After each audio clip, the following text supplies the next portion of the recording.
আমি ভালোবেসে আসছি। এসে কি দেখলেন আসলে? এসে এক একজনের মুখে এক এক কথা শুনি, কিন্তু মনটা বুঝ পায় না। আমি ক্লিয়ার হতে পারতেছি না ওনার কি এখন অবস্থা কি উন্নতির দিকে না অবনতির দিকে। শুধু আমি এতটুকু শুনেছিলাম যে ওনার যদি অবস্থা একটু উন্নতির দিকে হয় ওনাকে লন্ডন নিয়ে যাওয়া হবে।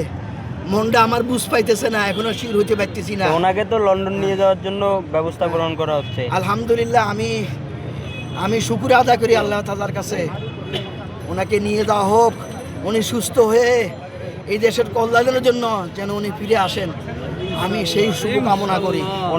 ওনার প্রতি ভালোবাসা, আমি এই যে শেখ হাসিনা ক্ষমতা আসার আগে এই মানুষ কথা বলতে পারছে, মানুষের মত প্রকাশ করতে পারছে। আমার জানা মতে আমি বিভিন্ন জায়গায় গেছি, একটা চার দোকানে গেলে একটা মানুষ একটা মত প্রকাশ করতে পারে নাই।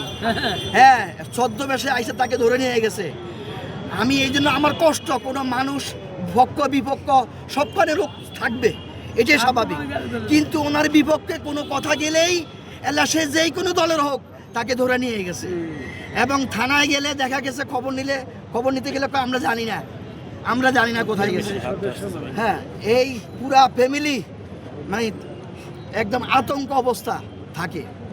এরকম বহু লোক নিখোঁজ হয়েছে আমার জানা মতে। আমাদের এলাকাতে বহুত লোক চার দোকানে চা খেতে গেছে, দুই একটা মত প্রকাশ করছে, ধরে নিয়ে গেছে, কেউ কিছু বলতে পারে নাই। আর এখন মানুষ কথা বলতে পারতেছে।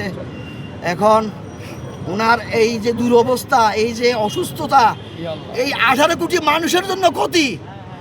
উনি 18 কোটি মানুষ ওনার দিকে চায় রয়েছে, আস্থা বিশ্বাস মানুষের, শুধু দলীয় না, উনি 18 কোটি মানুষের নেত্রী। ওনাকে মাদার তেরেসা খেতাব দেওয়া উচিত আমি মনে করি। এত ভালোবাসা, দল মত নির্বিশেষে সমস্ত মানুষের ওনার প্রতি আন্তরিকতা, আমি অবাক হয়ে গেছি।